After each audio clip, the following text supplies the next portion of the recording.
To call the meeting of the Environment Committee for January 27th, 2026 to order.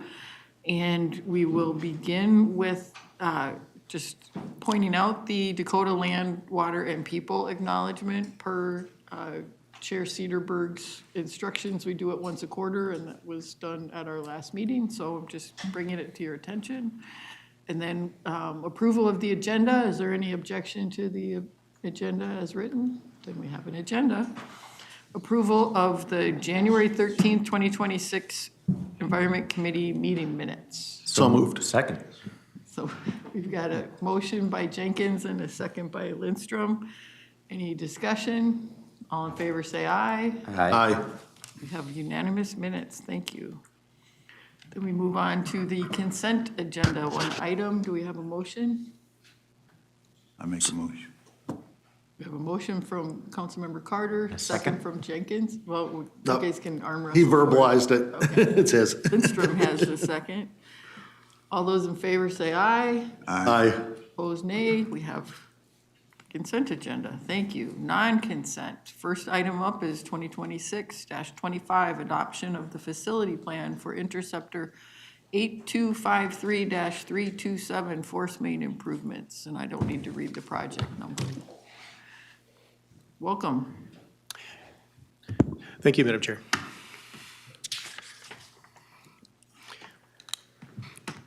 Well, good afternoon, committee members. The 8253-327 force main project is located, actually going to advance the slide here, is located along the Highway 7 corridor in the cities of Victoria, Shorewood, and Chanhassen. And as you can see from this slide, I'll give you a second to absorb it a little bit, a lot of words. The existing force main is aging, and an interior inspection is needed to determine if rehabilitation is going to be necessary to extend its service life. Therefore, this project proposes to construct a fully redundant second force main that would allow that inspection and rehabilitation. And also because the flows are very high that are going through this pipe, it's very difficult to do temporary reconveyance. So this pipe will also provide a fully redundant system so that if one or the other pipe is ever taken out of service, the other can be used. So you may recall in October, the council authorized a public hearing for the project. So that hearing was held on December 10th. So that was a hearing for the facility plan. So, and Chair Cedarberg was kind enough to help facilitate. The next step now is to adopt that plan. So I keep forgetting to advance the slides. So as you can see on the schedule there, so we had the hearing on the 10th. So now at the January 27th meeting here,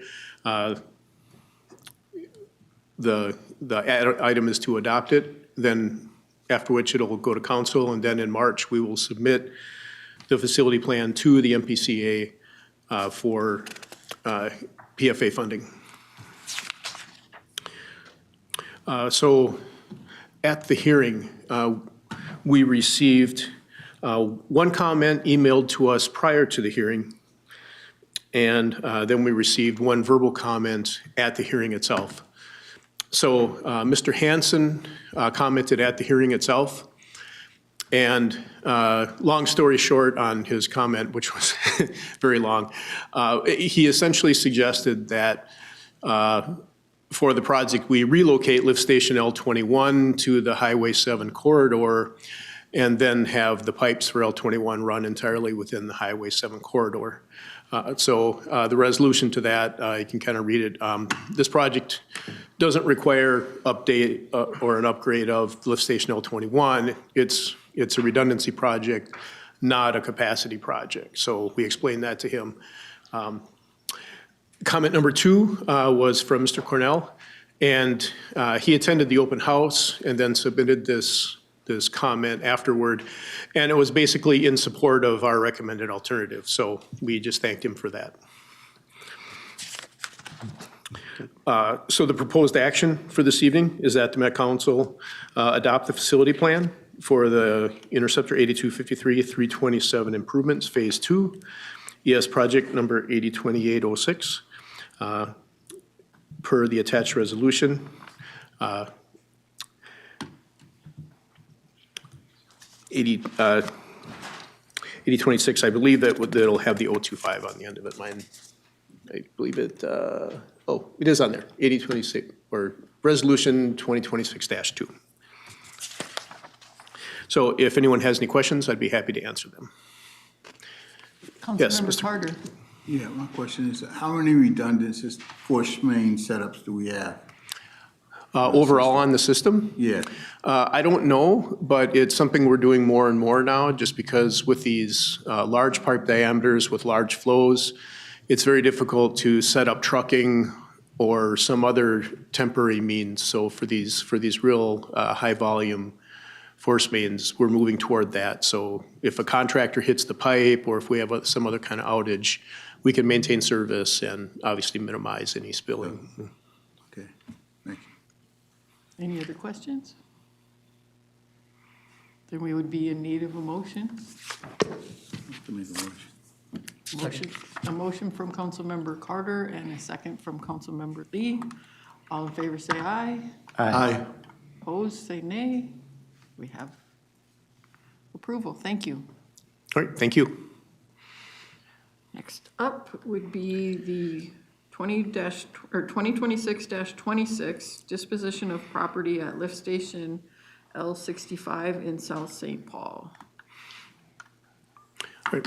Well, Madam Chair, that's me again. Chair and council members and committee members, excuse me, the Metropolitan Council originally acquired the South St. Paul force main and wastewater treatment plant in 1970. And that acquisition agreement required that any land be reconveyed back to the city if it was no longer needed for use for the regional wastewater system. And that the South St. Paul wastewater treatment plant was eventually phased out and lift station L65 was constructed in its place. The city of South St. Paul is now redeveloping the land around L65, and they're requesting that the council reconvey a portion of the old wastewater treatment plant site for right-of-way for the realignment and extension of Verde Rosa Avenue, as you can see on the map. So for reference, up is west. So the highway you see is the Dakota Bridge, and the Mississippi River is just off the edge of this map, off the bottom. So Verde Rosa runs underneath the Dakota Bridge and then kind of goes straight, but the city proposes to bend the road to the west there. And to do that, moves on to Metropolitan Council property. That's for the L65 site. And this is a little bit better picture of that. The property lines for L65 are in the dash black and white. And then that red area is the area to be reconveyed. The council does not have any planned or existing facilities in that red area. So it is not needed for the regional system. So it can be conveyed back to the city without any adverse effect. And if approved, the land will be replatted at the city's expense. And then that subdivided red portion would be transferred to the city.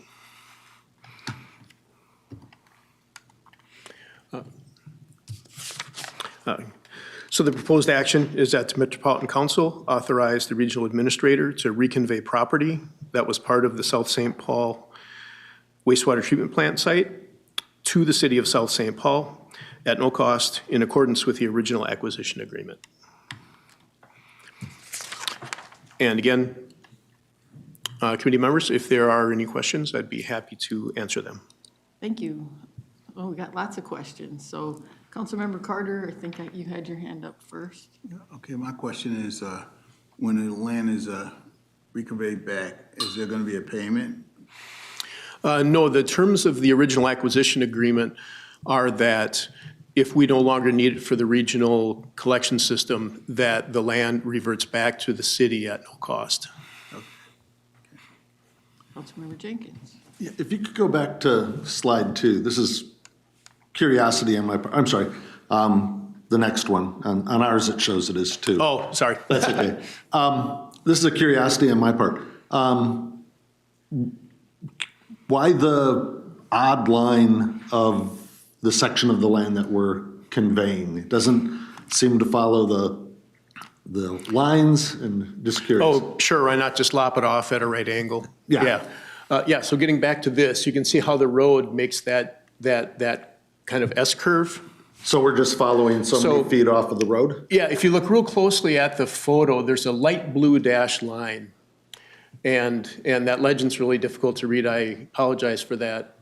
But the light blue dashed line is the proposed right-of-way line that the city is requesting. Okay. So, yeah, the red shape just follows that. And I should have oriented this in the same as the other one to not confuse you, but yeah, the S curve on the red line is intended to depict the proposed right-of-way line. Yeah, it was really hard with the two different orientations to kind of put your mind around both maps. Yeah, I realized that, so I apologize, but. No, that answers my question. Thank you. Any other questions? Councilmember Lindstrom. I'm just curious, are they proposing to build a community garden there, or is there already a community garden there? I've been down there, yeah, it looks like Yeah, there's already an existing. Okay, Yes, so you can see that kind of like that mottled square area is all the little plots of the community garden. yeah, So when they run the road through there, they're going to lose about half of that. So they'll try and replace that further to the south. But yes, there are existing community gardens out there. it's a very popular boat ramp right there, DNR boat ramp. Yes, it is. There's always people using that when I'm Yeah. there. And the city also has a composting site, and the extension is really, they have a plan for a fair amount of development to the south of the L65 site. So it's a good opportunity for them to get property back onto the tax rolls and encourage development. Any other questions? And we would need a motion. I'll move it. Motion by Jenkins. Do we have a second? Second? Second by Lindstrom. Any further discussion? All those in favor say aye. Aye. Opposed, nay. Passes. Thank you. Great. Thank you, Chair and committee members. Yeah, I have a meeting with the city tomorrow morning. So next up on the agenda is 2026-27, Interceptors 9208 and 9701, Maintenance Hole Improvements, Real Estate Property Acquisition and Condemnation.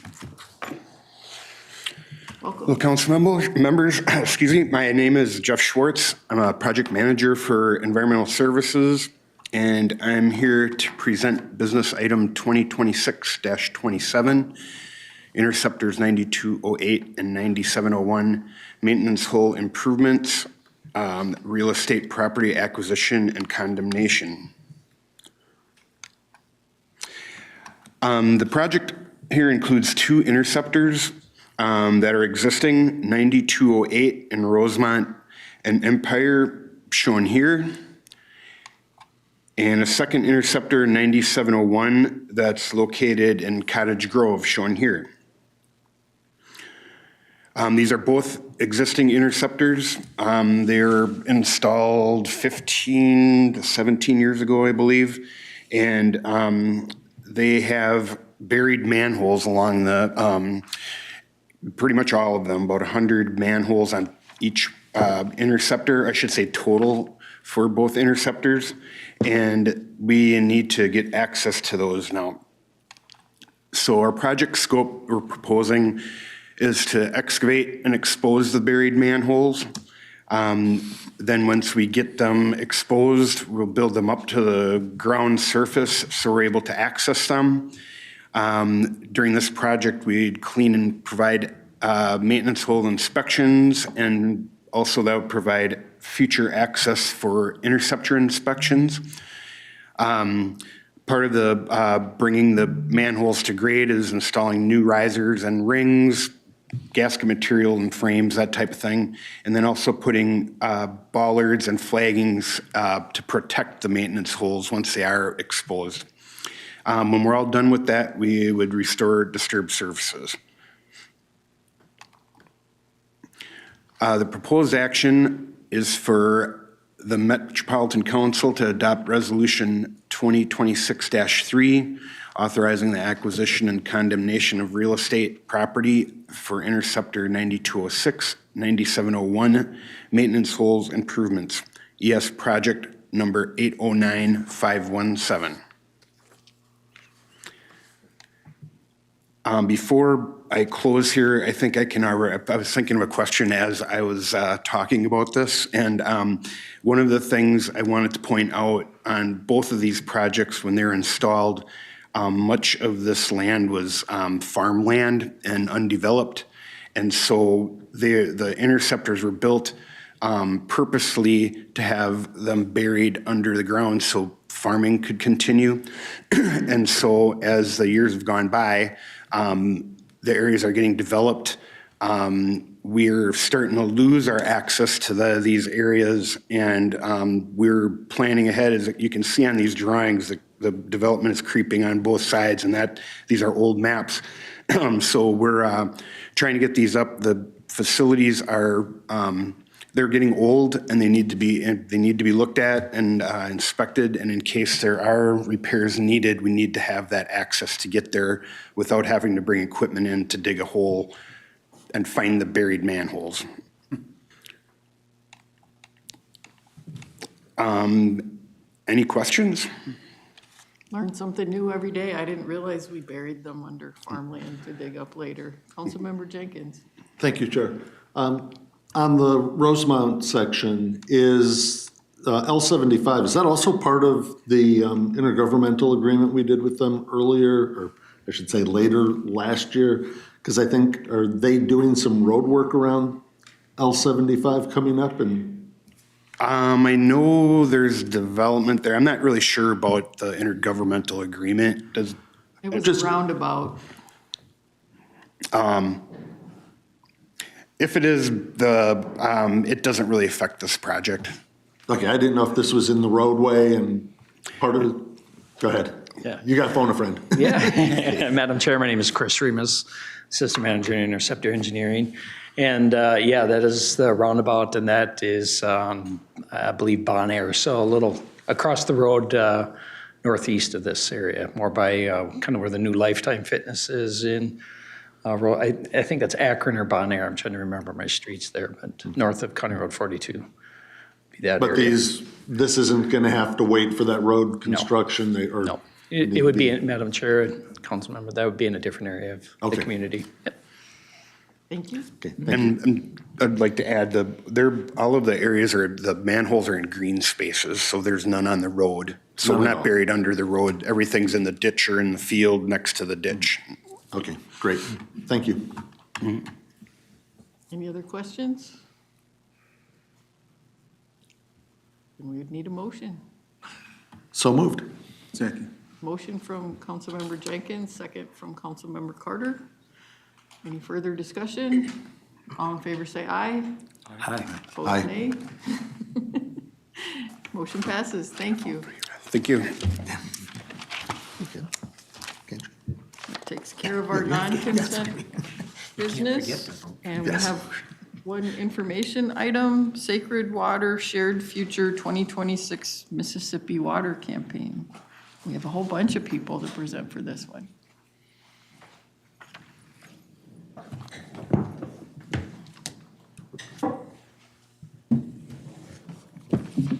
Welcome.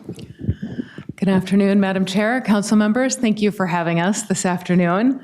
I'm Cassie Champion from the Water Resources Group, and which is part of the Planning Department in Environmental Services. And I've been working with a group of regional partners to develop the Sacred Water Shared Future campaign about the Mississippi River. I'm going to start us off by explaining the campaign, and then Lori Moberg from Mississippi Park Connection is going to describe the campaign planning process and highlight our member organizations, our project timeline, and she'll also talk about her organization's plans for participating in the campaign and highlight some other events that are already being planned over the course of this year. After Lori, Ellie Hohulin will, from our Art and Policy Group, will talk about our first major public campaign event, which is the Sacred Water Shared Future Art Shanty, which debuted on January 17th on Lake Harriet and is ongoing through the first full weekend in February. And then last will be Alicia Uzarek from ES Communications, who will talk about integrating Sacred Water Shared Future into employee engagement and outreach work during the course of 2026. Sacred Water Shared Future is a growing movement in the Twin Cities dedicated to the health of the Mississippi River. This campaign celebrates a century of progress from 1926 to 2026 and inspires continued action to restore and protect the river into the next century. Before I jump into describing this century, I'm going to acknowledge that 1 century is not very much time in the 10,000-year life of the Mississippi River and the thousands of years of time that people have ended on the river in the same way that we do now.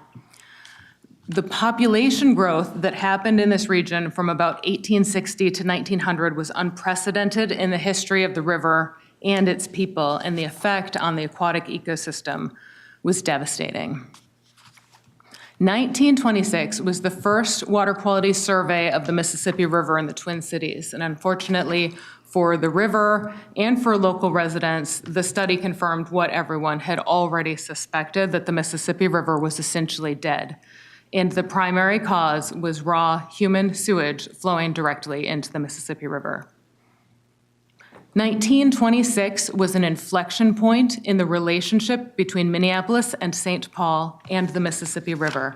It was the beginning of the first commitment to repair the harm caused by the sudden, rapid population growth.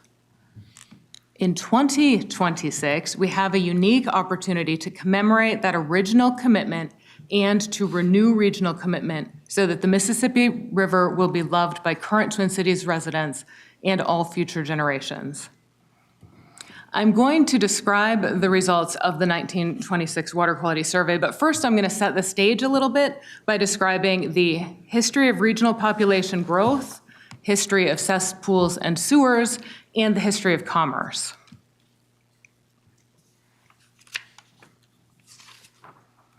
So, by story number 1 is the history of regional population growth.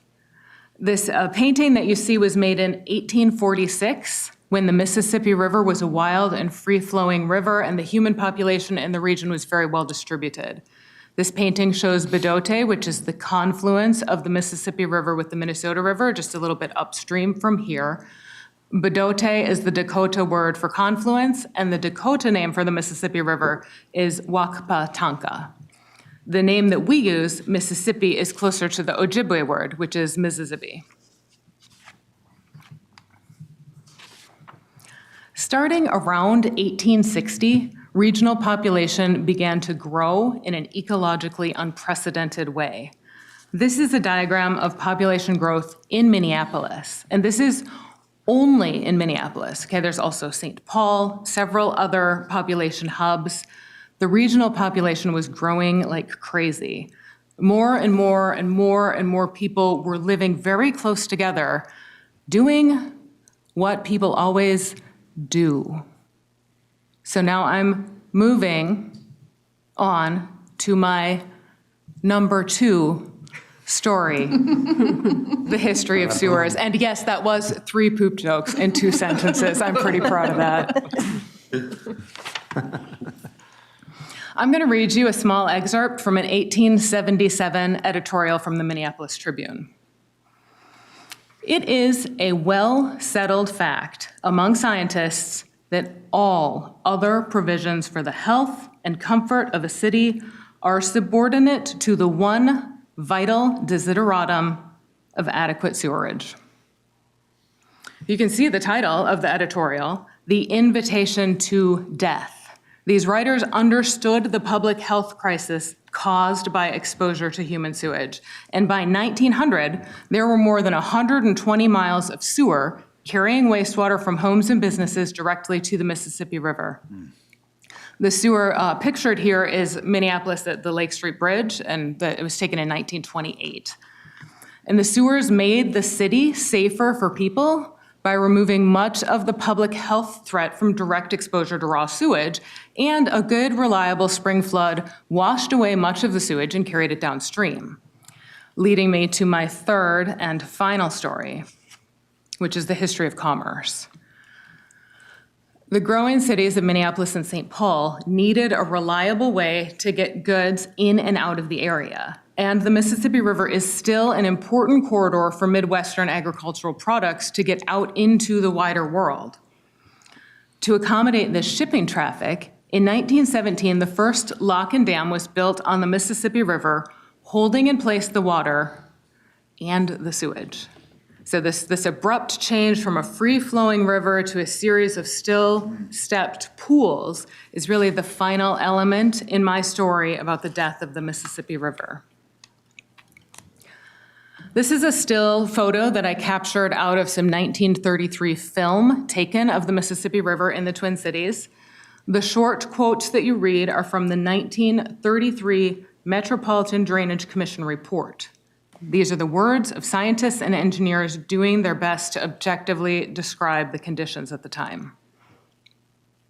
And there is another written account that's preserved for us. It's a travel memoir called River Journey, written about a trip taken in 1933. Clarence Jonk had intended to navigate the Mississippi River from Minneapolis all the way to New Orleans. He only made it to Winona. But he left us a really vivid description of the river near the Washington Avenue Bridge where he started his journey. The houseboat has been lowered into the sewage-laden water where fish die, bloat, and turn idly about in the eddies, showing their worm-infested bodies like a curse on the men who infected their world. Continuously, their white mouths nudge the manure of humanity, the offwash of the streets and gutters, and here, curling under our starboard side, a brown foam bubbles and steams. Such is our baptism into the great river. The Mississippi River is and always has been one of the great rivers of the world. School children everywhere learn about the Mississippi River in the same way that you or I learned about the Amazon or the Nile. And it is heartbreaking to read about and see images of this complete collapse. So 1926, the year that I said was an inflection point in the relationship between Minneapolis and St. Paul and the Mississippi River. 1926 was the first scientific survey of the water quality of the river. And the response of Minneapolis and St. Paul is to collect the sewage and conduct it to a treatment plant located as far downstream from the more densely populated areas as it is feasible, where sewage may be treated and the plant effluent disinfected. 1926 marks the first step toward sewage collection and treatment for the region. The first step toward repairing the harm done to the river by the booming population of the late 19th century. And in 1938, Metro Water Resources Recovery Facility, at the time called Pig's Eye, in St. Paul began collecting and treating sewage before returning the water to the river.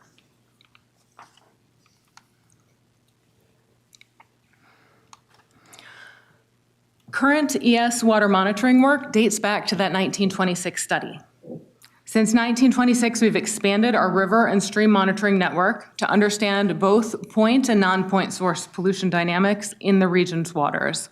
Also, we monitor around 170 lakes each year to provide water quality data and information to help effective lake management. In 1925, the Met Council monitored a total of 178 lakes, including 169 lakes monitored by volunteers in the Community Assisted Monitoring Program. We collect the samples that help tell the story like the one I'm telling you now. The data that describes the health of our water bodies, how they change over time, and the data that informs policy and management decisions. So here's some of that data. This chart shows the dissolved oxygen levels needed to support an ecosystem and the dissolved oxygen in the river from this August. You can see that in 1926, the dissolved oxygen was much too low to support aquatic life. The increase in dissolved oxygen in the river was crucial to the recovery of aquatic life, including fish. In 1926, the U.S. Bureau of Fisheries surveyed 42 miles of river from St. Paul to Red Wing and found 3 living fish. 1 brook stickleback, 1 short-nosed gar, which was described as very sluggish, and 1 common shiner.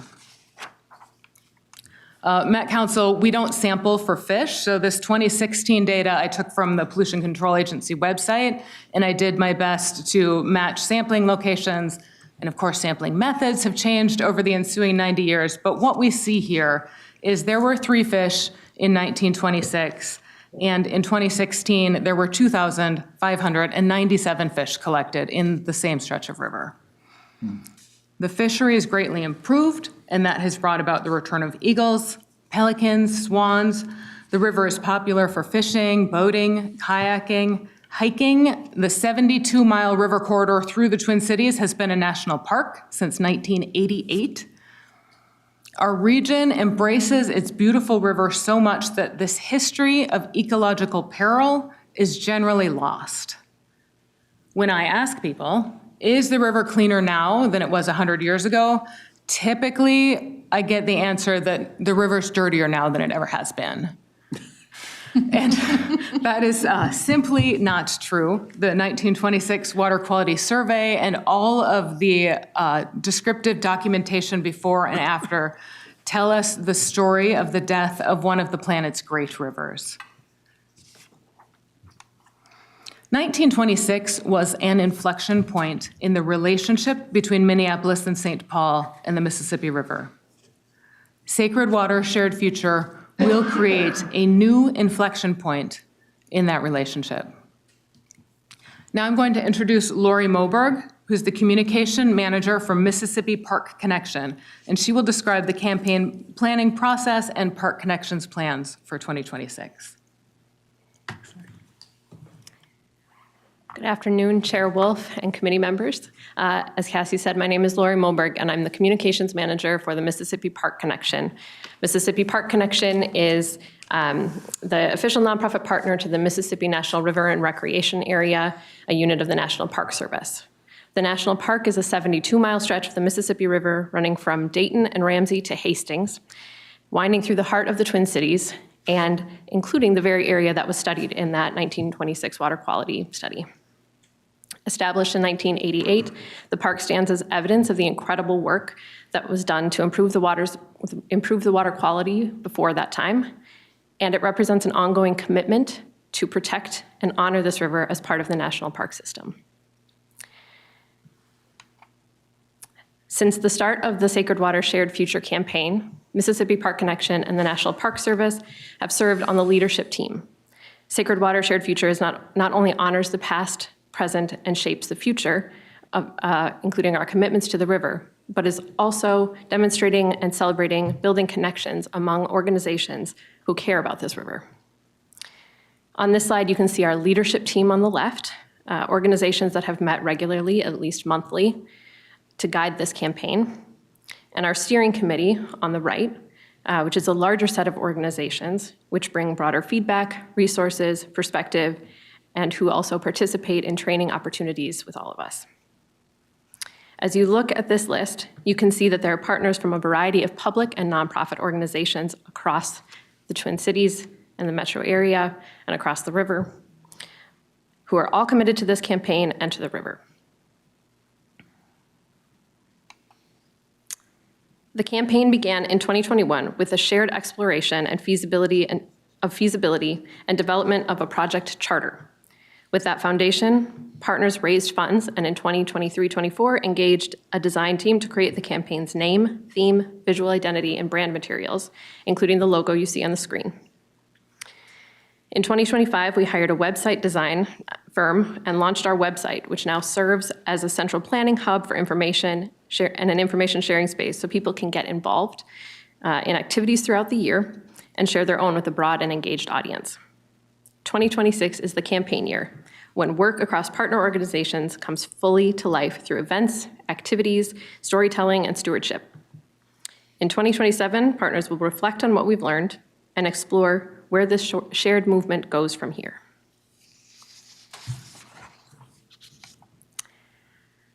This slide estimates the time and energy partners have invested so far, from regular meetings to fundraising, and highlights contributions from organizations with particular expertise and capacity. You'll notice Mississippi Park Connection, for example, is the fiscal agent for this campaign. I also want to point out that our first financial contribution to this work was a $2,000 gift from Semisonic, facilitated by the Mississippi Watershed Management Organization.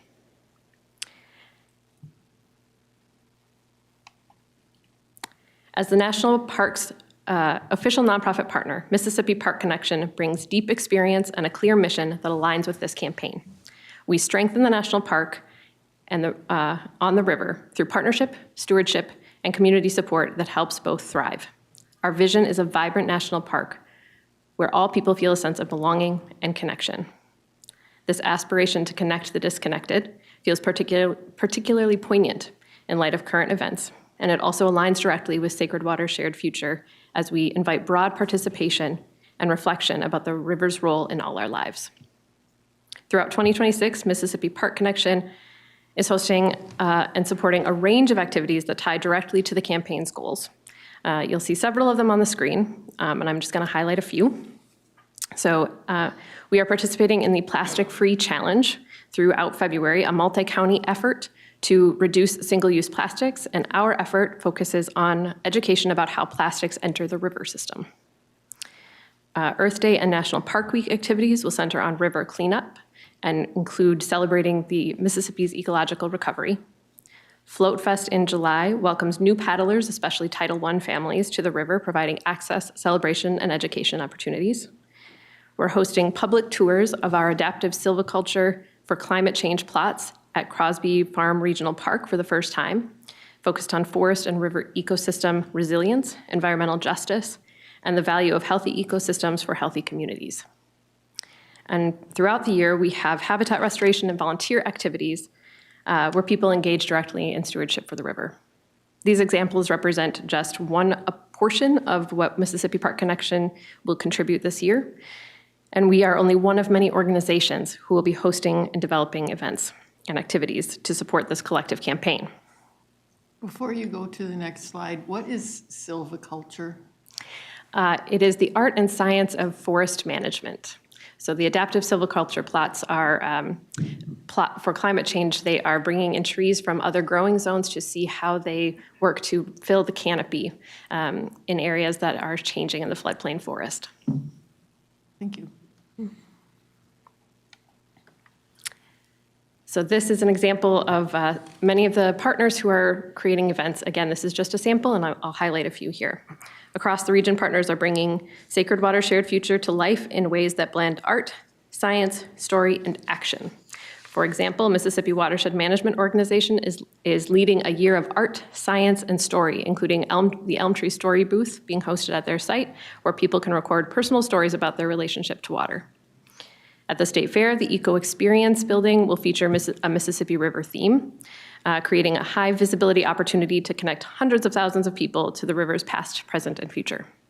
Three Rivers Park District is centering its work around a big year of rivers. We Are Water Minnesota, the statewide traveling exhibit and event series, will be hosted in Mississippi River communities this year. grounding water and science in local stories and lived experience. The Minnesota Story Collective is supporting story collection for all of the various partners and offering trainings to help us understand how people connect to the river and what motivates care and action. Learning and dialogue continue through Freshwater's Moose Lecture Series, which is aligning its programming with campaign themes as well. And One Mississippi will host their second annual National Mississippi River Day on June 2nd in the midst of River Days of Action, focused on water quality and stewardship. As the year progresses, even more opportunities for participation will be added to the campaign website. And this is just a little bit of what the website looks like.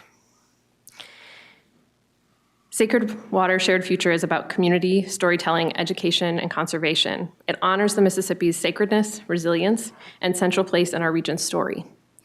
And it invites us all to imagine together what the next 100 years of this river will look like. Next, I'll hand it over to Ali Hohulin to talk more about the Art and Policy Sacred Water Shared Future Art Shanty.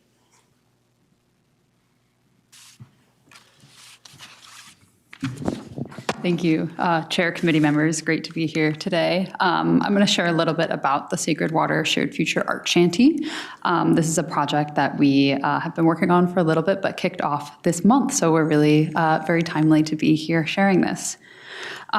So for those of you who may not be aware, Art and Policy, which is the part of the council that I fall into, it's a new initiative working to bring more artists into the work of the council. So the flags behind you, the posters over here, those are a part of the Art and Policy project that connected to Imagine 2050.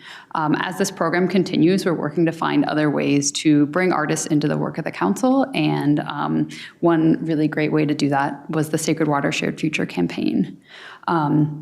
So one of the things that we did was think about how an art shanty could be a part of this. We've had a history of being a part of the Art Shanty Festival, which is a temporary public art installation that takes place on Lake Harriet every winter.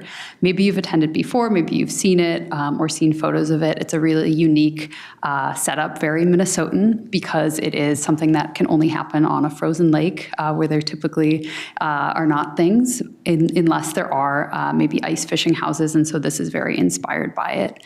The Art Shanty Festival has been going on over 15 years, so it's been a long-standing tradition here in the Twin Cities of artists repurposing these ice fishing houses to do quirky programming or share history of things that are happening in the region. And one way that we've been a part of that is having an art shanty 2 times. So once in 2020, right before the pandemic, is the one pictured on the bottom left, the red ice fishing house. For that one, we were collecting love letters to regional parks. And then in 2025, so a year ago, we also had an art shanty focused on our Imagine 2050 work, where we were playing a policy-themed card game to teach residents of the region about Imagine 2050.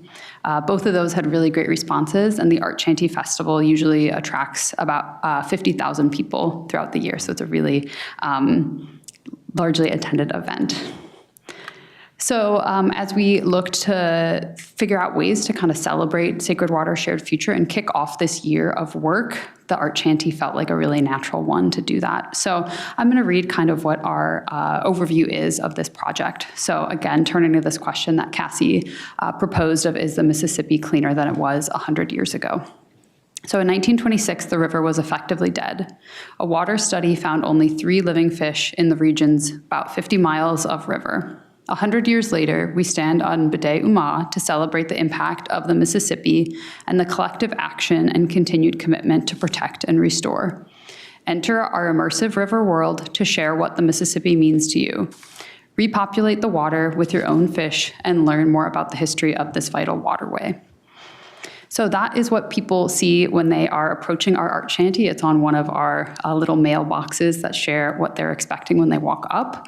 And to paint a bit of a picture of what this looks like, it's an ice fishing house similar to exactly the same as the one you see there, just painted differently, and there'll be a photo on one of the future slides. And that is picturing our river in 1926, so one that was effectively dead. So it has a bunch of green and brown sewage dots on it, and then some dead fish, which was a very interesting project to be working on.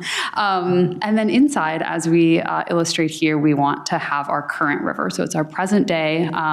Blue and green yarn flow through the inside. We have aquatic plant represented by fabric on the ceiling.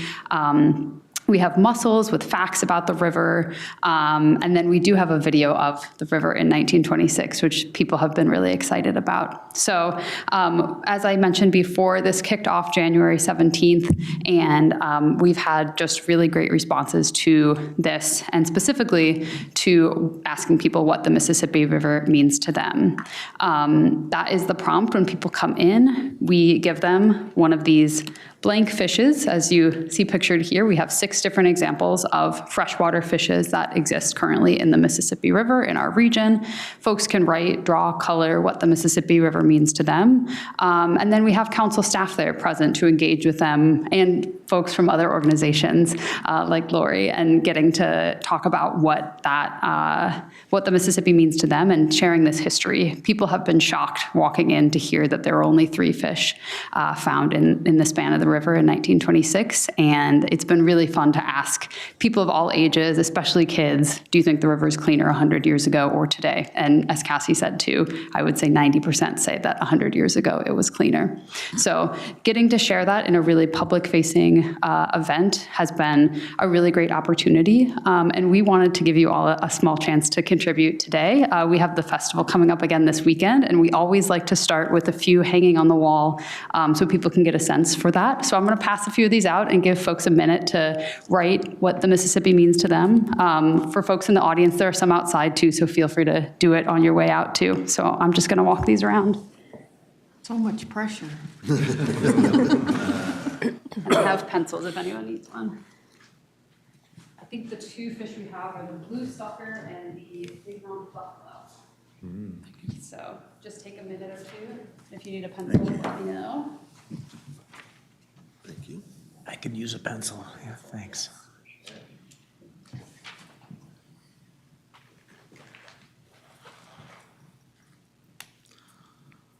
Thank you.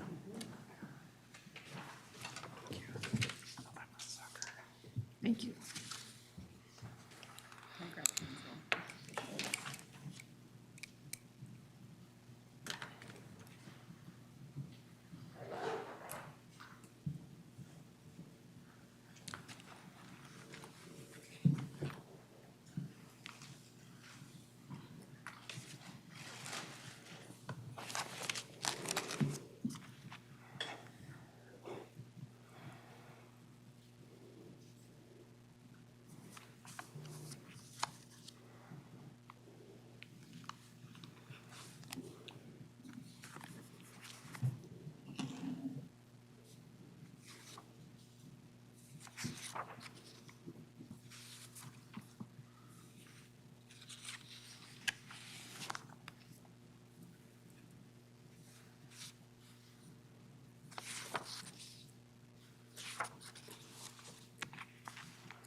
While we're waiting, I think it's really great that you guys are getting the word out about the 3 fish. I always use that when I speak to people. In fact, I used it last night talking to the Lions Club in Lakeville, and everybody always goes, oh. But getting that out more broadly than us just telling it one little group at a time, I think is very powerful for the region, because we tend to have a nicer version of the past in our heads than what the past really was like. And it's good to recognize all of the strides that we've made so far to make things better. So thank you for that. And I regularly use that story as well, but I'm going to change it now to add on the second part of that story, which is how many fish are in there now, or at least in 2016. It'd be great if that was done, redone in the next year. So yeah, I'm going to be going back to that slide and 2,000 some fish. That is a powerful statement. We got work to do, but we're making progress. For sure, yeah. While folks are finishing up too, I just want to share, this is the pile we got just from the first weekend. And the first weekend was negative temperatures. So we still have, we had last weekend and then we have 2 more weeks to come. So people are really responding well to this. And just to read a few of the examples we got, water is life, protect the sacred, life, heart, community of Minnesota, joy, commerce, home, nature, connection, home, connection, livelihood, and a connector. Would anyone else care to share what they wrote down? Yeah. Yeah, I wrote a poem. Okay, the Mississippi is to me an echo of the years past, the original lifeline and highway for this nation. It is a symbol and example of nature's great creation. That's it. Thank you. That's great. Anyone else care to share? Well, one thing that comes out, or I'm reminded of, we had an event, committee of the whole meeting a couple months ago in Woodbury, where the Friends of the Mississippi are presented. And the gentleman said something like 2/3 of our bodies are made up of water. And if you live in some parts of our region where the source of drinking water is the Mississippi River, that means 2/3 of your body is Mississippi River. Mm-hmm. I don't know if it's the top 2/3 or the bottom 2/3 or, maybe like my left or my right, but like that's something to think about. Like this body right here, 2/3 Mississippi River. So we better treat it right.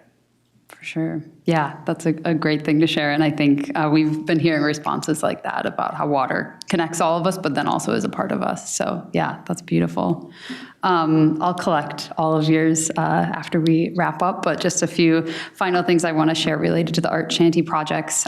This is a photo of it actually out on the lake, so it's right in the middle of Lake Harriet, and there are 20 or so other shanties, but this is the one. You can see the sewage on the outside and some of the dead fish, and we have 3 living fish featured on the outside, which have some funky limbs coming out of them to illustrate they were not in great shape. But we want to invite you all to come out or share the word, invite people to come visit. The next 2 weekends look a lot warmer than what we've been experiencing the past few weeks, but it is out on Lake Harriet until February 8th, Saturdays and Sundays, 10 a.m. to 4 p.m. So this has been a really great way to kick off the Sacred Water Shared Future campaign at a really public-facing event with a lot of public joy, a lot of folks coming out, eager to learn, eager to engage, and willing to share a lovely story about what the river means to everyone. So with that, I'll turn it over to Alicia Uzarek. Great. Well, thank you, Ellie.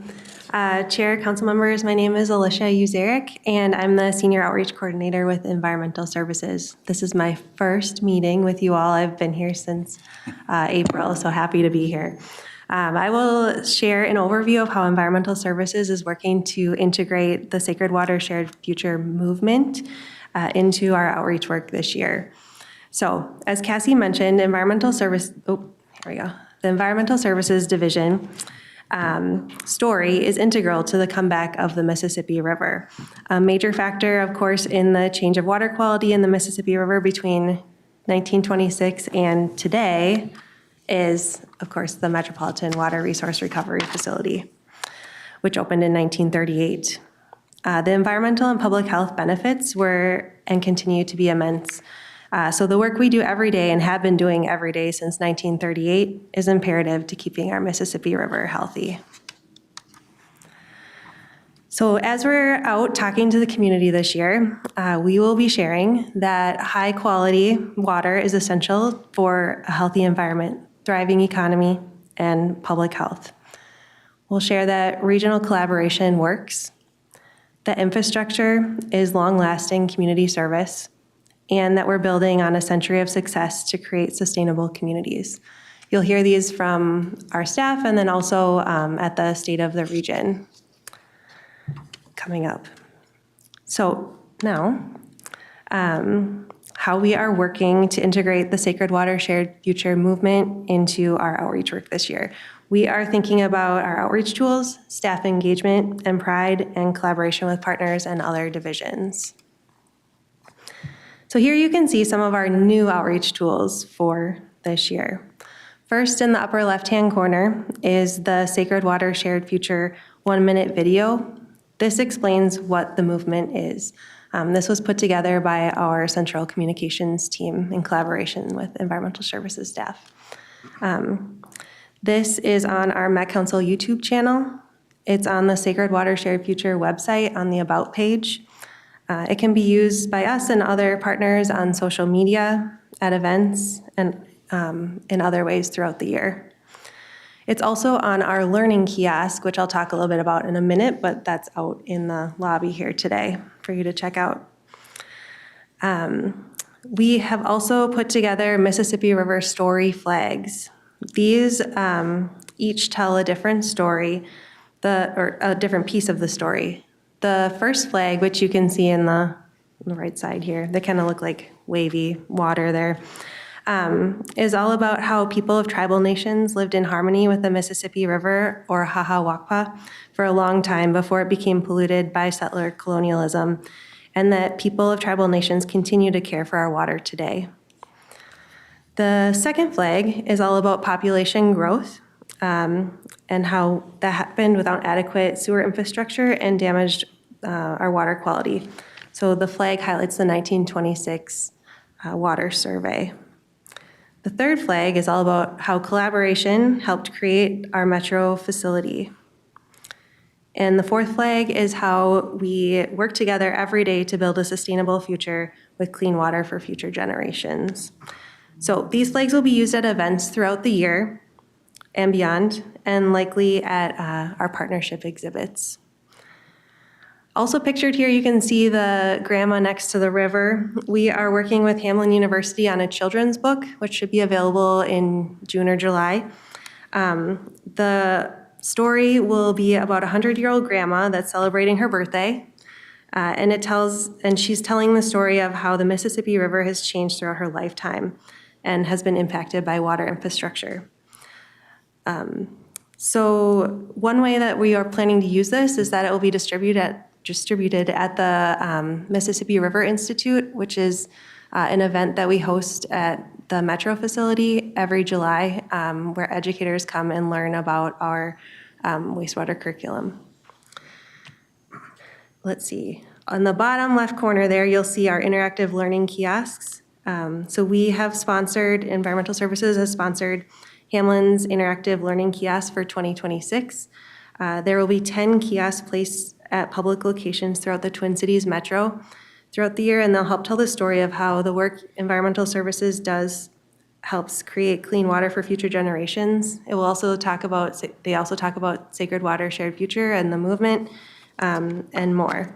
And then lastly, in the kind of top middle there, you can see our Clean Water for Future Generations sticker, which we'll be giving out at events throughout the year. And we have one of those for you today that we'll be giving you. Also in the lobby, or we'll pass them out here.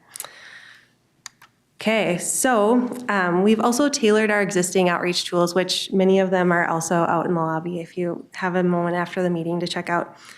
So here you can see these are all items that we've had at our State Fair exhibit in the past. So we've altered them so that we can take them to different events throughout the year. We've also updated, you can see the green cranky. It's a story that you turn and it goes across the screen. We're working with an artist to update the story that's in that this year. So instead of a history of toilets, we will have a story about the health of the Mississippi River. And then our wastewater trivia has a new category called Sacred Water Shared Future this year with questions about water history. Okay. Here we go. So to encourage staff engagement and pride throughout 2026, so far we have created yard signs, which you can see here, and we have a copy for each, or one to give each of you today, since you have done so much to support our mission of clean water. We also are producing window clings for staff's cars or apartment condo windows. And we also will be sharing these stickers with our staff. We'll continue work on improving staff connection to the Sacred Water Shared Future movement and strengthening staff pride in the work we do. Okay, lastly here, we continue to grow and improve our partnerships, including through our Water Resource Recovery Facility Tour program, and integrating the movement into that this year. Pursuing a library partnership, so creating a traveling Sacred Water Shared Future exhibit that can be seen throughout the region. And then we continue discussing and pursuing other partnership opportunities this year as well. We're also looking at collaborating across divisions. So you'll see a lot of the things that I talked about here today at the State of the Region. We work closely with Central Communications in regional administration to produce a lot of those materials. And messaging. We've been working closely with the art and policy team on the art shanty and incorporating ES messaging into that. And then we are also pursuing potential partnerships with Metro Transit and regional parks to amplify the Sacred Water Shared Future movement and continue sharing environmental services' important role in creating clean water for future generations. So this concludes our presentation. We are now happy to take questions, Chair and council members. Thank you. I hope you guys got word that the State of the Region has been postponed, so nobody shows up to Burnsville and is by themselves. Questions, comments? Councilmember Carter. I just want to make a comment. I just want to thank you for combining art, outreach, and the way you guys did it, and the historical perspective, something I really appreciate. And when I go out to talk to people, I always try to use the historical perspective because it gives them the why and circles things back to the present. So great job, and thumbs up. Councilmember Jenkins. Thank you, Chair. So, yeah, I love, we get to we're celebrating 100 years of progress and restoring the river, and it absolutely is something to celebrate. But I also want to ask, what are the things we still need to keep our eye on? It's not like 100 years and we're done, good, we can stop. What are some of the things we need to be watching for to make sure in another 100 years we can continue to celebrate or celebrate new achievements? Yeah, thank you for that question, Madam Chair, council members. It's an excellent question because we definitely don't want to leave the impression that the wastewater treatment solved all of the problems collectively. It solved the problem of raw human sewage entering the river, which was a really big problem, but not the only problem. And of course, subsequently, more problems have developed. Various kinds of pollutants that wouldn't have even existed 100 years ago are now ubiquitous in the environment, for example. So we definitely want Sacred Water Shared Future to encompass that sort of forward-looking view of the river and inspire the next 100 years of protection and restoration work. And that will show up in a pretty good variety of ways across the different partners that are engaging and developing events. So there will be we intentionally build a broad enough brand and umbrella that we could hold a wide variety of organizations. So we've got some lobbying groups that will be advocating for specific policy changes. Then of course we've got government groups that don't do that at all, but can provide sort of information outreach and engagement. And so I think that in working together, and as Lori emphasized, the emphasis on developing partnerships among organizations, I think what will come out of this year is what will start driving forward into the next century. Thank you. Thank you. So I've got Councilmember Lee and then Councilmember Lindstrom. Thanks, excuse me. Thanks, Madam Chair. Thanks for all the work you do. When I go out to ribbon cuttings in the community, I like to remind folks that at the Met Council, we're not just stewards of the built environment, but we're also stewards of the natural environment. Because what we do to the river here has consequences downriver. to St. Louis and New Orleans and the Gulf of Mexico. And I think it might be the same 1933 film that you mentioned earlier. In my first term in 2019, one of the first ES presentations that Lisa did to us as a new council, she showed this clip where there was like an inch of gunk on the river and it was on fire, and people were literally able to light the river on fire. That's how polluted it was, and it just boggles my mind that we ever allowed the river to get that bad, but it's good that we're here where we are now, so thank you. Councilmember Lindstrom. Yeah, thanks. So I saw on your steering committee, I believe it is, you're part of your leadership team, the Minnesota Pollution Control Agency is a part of this effort. And it's good timing because housed within the MPCA is Green Step cities and tribal nations. There's 150 plus Green Step cities and tribal nations. So this year, 2026, Green Step Cities and Tribal Nations is undertaking the Water Challenge. And if cities, and by the way, many cities along the Mississippi are already Green Step cities, Prairie Island Tribal Nation as well. So if they do certain things, then they receive an extra Green Step Cities recognition on all sorts of water stuff, storm water, surface water, et cetera. And so I think there's a tie-in there. Somehow, some way, there's a tie-in. And so I don't know what it is, but I just wanted to make sure that you are aware of that. There's a lot of good information about the Green Step Cities Water Challenge on their website, and I'd be happy to connect you to the powers that be to do a little brainstorming on what that tie-in could be. Thanks, Madam Chair. Council members, appreciate any connections that you can offer. We mentioned that our website is launched. You can look at our website right now. That's been available for about a month and a half, and we are currently developing a media kit for partners to use as part of their own outreach and amplification of the campaign. So we're really working to engage and build awareness as much as we can right now. So any connections and contacts that you can make will be really helpful. Thank you. Can do. Thank you. Great presentation. Look forward to all the events. Thank you. And you want these back, right? Yes, I will.